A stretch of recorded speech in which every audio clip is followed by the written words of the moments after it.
Hanap mo ba ay good vibes mula sa mga storyang hatid ay good news? Sagot ka namin!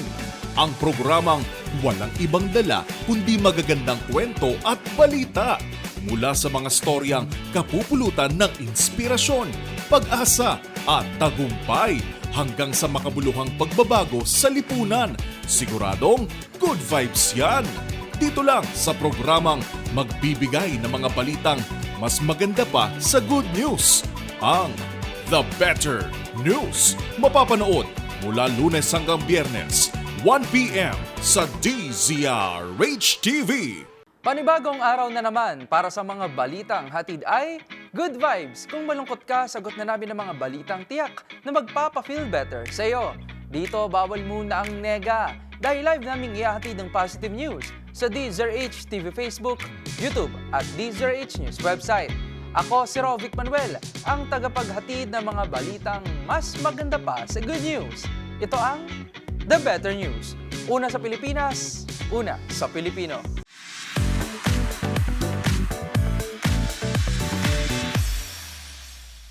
Magbubukas ng bagong job position ang Department of Education o DepEd matapos maipasa ang batas na nagsusulong ng mental health sa mga paaralan. Ang mga detalye pa sa balitang yan, panoorin sa report ni Mili Borja. Malapit nang magbukas ng bagong posisyon ng Department of Education dahil sa bagong batas na nagsusulong ng mental health sa mga paaralan. Sa ilalim ng Basic Education, Mental Health and Wellbeing Promotion Act na magiging epektibo sa 2025, magtatatag ang mga pampubliko at pribadong paaralan ng care centers. Sa pamamagitan nito, magpapatupad ang mga naturang center ng iba't ibang programa na makatutulong sa kalusugang pangkaisipan. Ang care centers ay pamumunuan ng school counselor, kasama ang school counselor associates. Ayon kay Education Undersecretary Gina Gonong, kailangang magbuo ng plantilla positions at mag-hire ng mga counselor na naaayon sa batas. Nakasaad dito na pwedeng maging school counselor associates ang psychology at guidance and counseling graduates. Samantalang kailangang pasado sa licensure exam ang mga school counselor at school division counselor. Dagdag pa ni Undersecretary Gonong, tataas ang sweldo ng mga school counselor at maaari itong umabot sa 43,000 pesos kada buwan. Para sa DZRH TV, ito si Mili Borja, una sa Pilipinas, una sa Pilipino.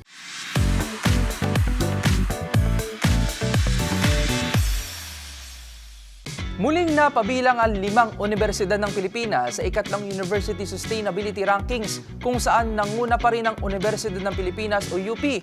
Ang iba pang detalye at mga napabilang sa listahan, alamin sa report na ito. Nakapasok sa ikatlong Quack Wireless Simmons o QS World University Sustainability Rankings ang 5 malaking universidad sa Pilipinas. Sa ikalawang sunod na taon, nanguna muli ang University of the Philippines o UP sa top performing university sa bansa na nasa 300 spot sa buong mundo na dating nasa 231st spot noong nakaraang taon. Sinundan niya ng Ateneo de Manila University na umakyat sa 503rd place mula sa 593 noong nakaraang taon, habang nag-improve din ang performance ng De La Salle University nang mapunta ito sa 911 to 920 bracket mula sa 921 to 1,000 bracket noong isang taon. Samantala, kabilang din ang University of Santo Tomas o UST na nasa 1,041 to 1,060 bracket, habang ang Mapua University ay nasa 1,141 to 1,160 bracket. Ang QS rankings ay sinagawa ng isang British Higher Education Networking Company sa halos 1,500 universidad sa buong mundo. Para sa DZRH TV, ito si Rovic Manuel, una sa Pilipinas, una sa Pilipino.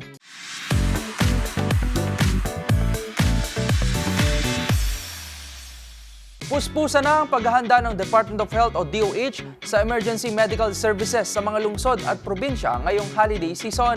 Ayon sa mga opisyal ng DOH, pinaghahandaan na nila ang Code White Alert. Ang iba pang detalye tinutukan ni Mili Borja. Nakaalerto na ang mga distrito at probinsya para sa emergency medical services ngayong holiday season. Yan mismo ang kinumpirma ng Department of Health matapos ang pahayag na naghahanda ng mga health sector para sa Code White Alert o ang kautosang naglalagay sa mga pagamutan sa highest state of preparedness. Ayon kay DOH Assistant Secretary and Spokesperson Albert Domingo, nakahanda na ang mga instrumentong gagamitin para sa mga pasyenteng mabibiktima ng paputok, gaya ng mga panghugas, mga gamot at anesthesia. Pero sa kabila nito, Iniengganyo pa rin ni Domingo ang publiko na manood na lamang ng mga community fireworks sa kanilang mga lugar kaysa bumili ng mga sariling paputok. Magugunitang mula December 21, 2023 hanggang January 5, 2024, nakapagtala ng 609 fireworks-related injuries ng DOH, 50% mas mataas kumpara sa mga nakaraang record. Tinitingnan namang dahilan ni Domingo ang kagustuhan ng mga Pilipino na magdiwang pagkatapos ng pandemya. Para sa DZRH TV, ito si Mili Borja, una sa Pilipinas, una sa Pilipino.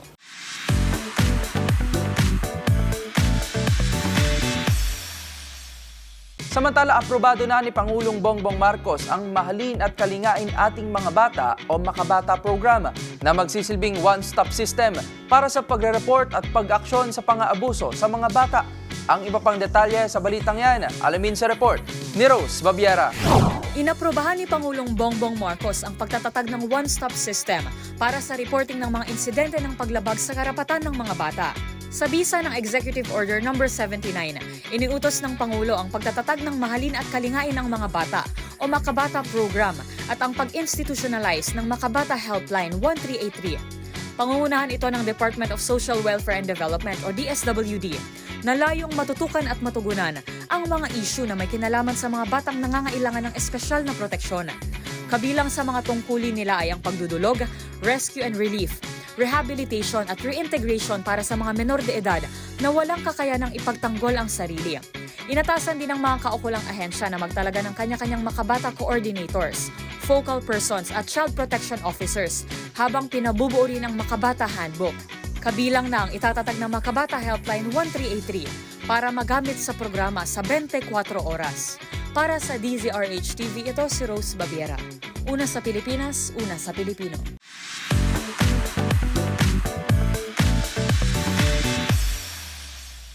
Aprobado naman ng Commission on Elections o COMELEC ang pamamahagi ng ayuda habang isinasaalang-alang ang integridad ng darating na halalan.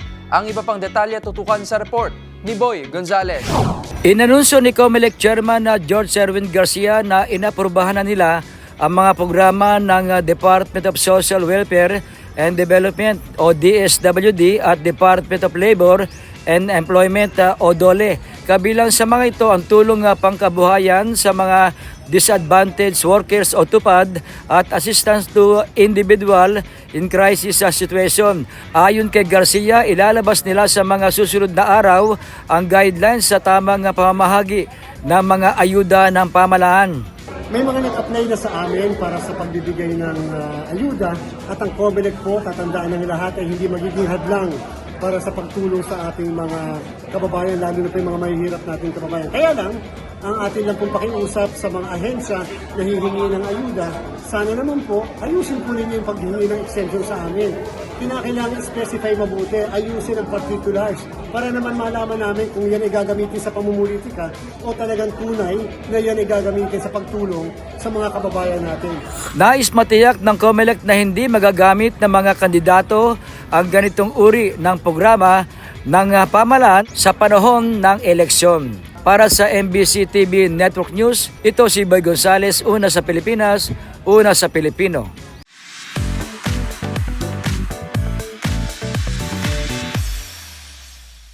Nais namang pondohan ng European Union ang mga hakbang at programa ng Pilipinas na tutugon sa lumalalang problema ng climate change sa bansa, kung saan makatatanggap ang Pilipinas ng mahigit sa 10 milyon euros o katumbas ng 655 billion pesos na maaaring gamitin sa pagpapatayo ng mga infrastruktura tulad ng bioenergy facility.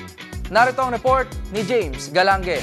Nais magbigay ng European Union o EU ng karagdagang pondo sa Pilipinas bilang tulong ng ahensya sa pagtugon ng bansa sa lumalalang problema ng climate change. Mula rito, makakatanggap ang bansa ng mahigit 10 million euros o katumbas ng 655 million pesos para sa mitigation at adaptation plans ng Pilipinas. Ang naturang funding ay parte ng inisyatibo ng Climate Fund Managers o CFM, isang blended finance facility na nakatuon sa pagpapatayo ng mga infrastruktura para sa tubig, basura at karagatan na may kinalaman sa climate change. Ayon kay CFM Investment Director Jeff Victorino, isa ang Pilipinas sa mga lubos na naapektuhan ng mga pinsala at dulot ng climate change.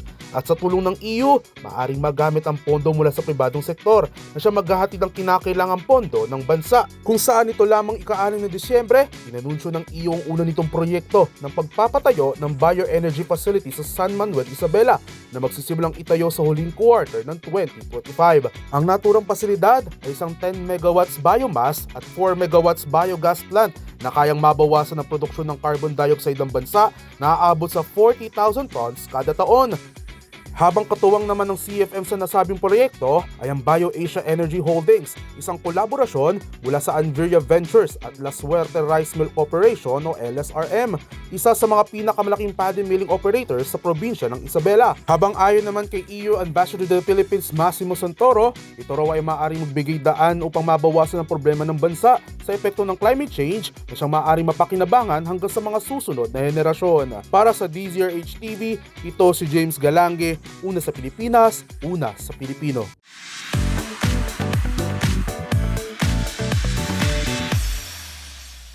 Sa iba pang balita, maaari nang magsuot ang mga empleyado ng gobyerno ng naaayon sa kanilang gender identity and expression. Base iyan sa inilabas ng bagong memorandum ng Civil Service Commission o CSC. Narito ang report ni Arnold Herrera.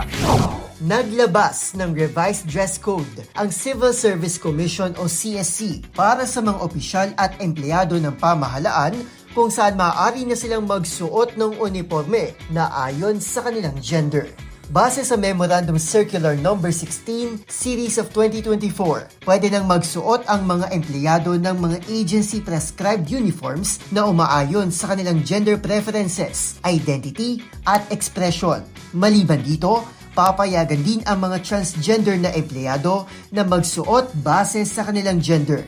Ang nasabing memo ay paraan upang mag-adapt sa mga emerging needs at social issues tulad ng gender discrimination at inclusivity. Kasama sa memo na papayagan din ang skirts na hindi lalampas ng 1 inch above the knee at pants para sa mga cisgender women.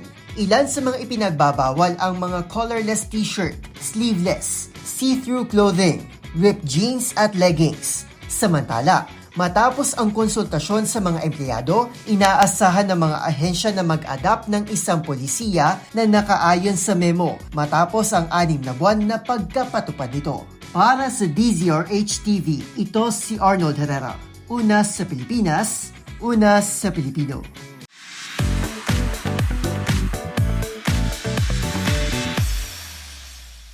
Good news naman tayo pagdating sa sports. Sa ikalawang sunod na season, muli na namang itinanghal bilang MVP ang De La Salle University Green Archer star na si Kevin Kiembao sa UAAP Men's Basketball. Ang iba pang pinarangalan ngayong season 87, tinutukan yan ni Millie Borja.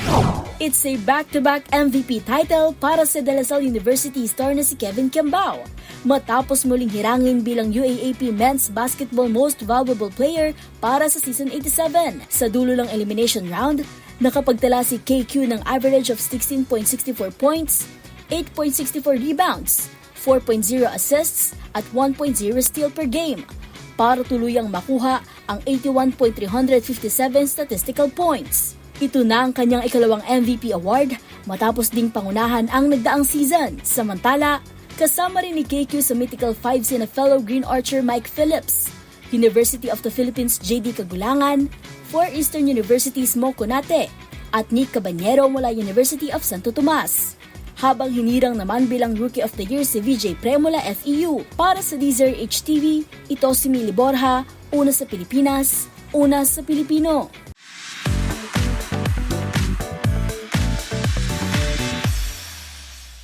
At syempre, the better news naman tayo sa mundo ng showbiz. Season 2 ng Squid Game, nominado bilang Best Television Series sa 82nd Golden Globes. Ang mga detalye panoorin sa report ng ating showbiz, Angel. Bago pa man mapanood sa December 26 ang much-awaited sequel ng hit K-drama Squid Game, nakasungkit na agad ito ng nominasyon sa inilabas na listahan ng prestiyosong Golden Globe Awards kamakailan, kabilang sa mga nominado bilang Best Drama Series ang Squid Game 2. ito ang nag-iisang South Korean series na nominee sa naturang kategorya. Dito, makakatapat ng seryeng pinagbibidahan ng aktor na si Lee Jung-jae na gumanap bilang player 456 Song Gi-hun ang The Diplomat, The Day of the Jackal, Mr. and Ms. Smith, Shogun at Slow Horses. May paliwanag naman ang pamunuan ng naturang award-giving body kung paano nakapasok sa mga nominado ang Squid Game 2 kahit hindi pa ito ipinapalabas sa publiko.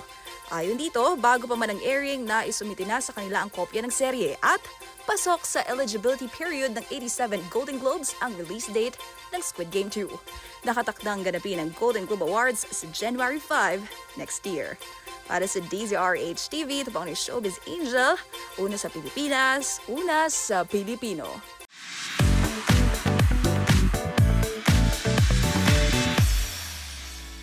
At yan na po ang mga balitang pampa-feel better para sa inyo. Hanggang sa susunod po na episode, para sa mga balitang hatid lamang ay good vibes. Kaya naman para sa ating mga live streamer sa website, palagi lamang pong tumutok. At kung may gusto kayong i-share na balitang hatid rin ay good vibes, i-comment nyo na yan sa ating comment section. Tandaan, laging mas maganda ang mga araw. Laging mas maganda ang mood sa pagharap sa buhay.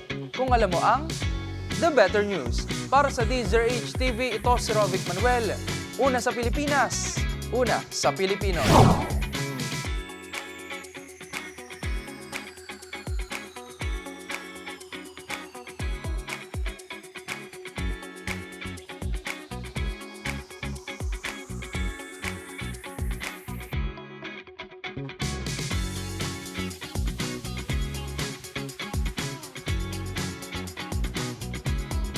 Hanap mo ba ay good vibes mula sa mga storyang hatid ay good news? Sagot ka namin! Ang programang walang ibang dala kundi magagandang kwento at balita mula sa mga storyang kapupulutan ng inspirasyon, pag-asa at tagumpay hanggang sa makabuluhang pagbabago sa lipunan. Siguradong good vibes yan! Dito lang sa programang magbibigay ng mga balitang mas maganda pa sa good news. Ang The Better News. Mapapanood mula Lunes hanggang Biyernes, 1 p.m. sa DZRH TV.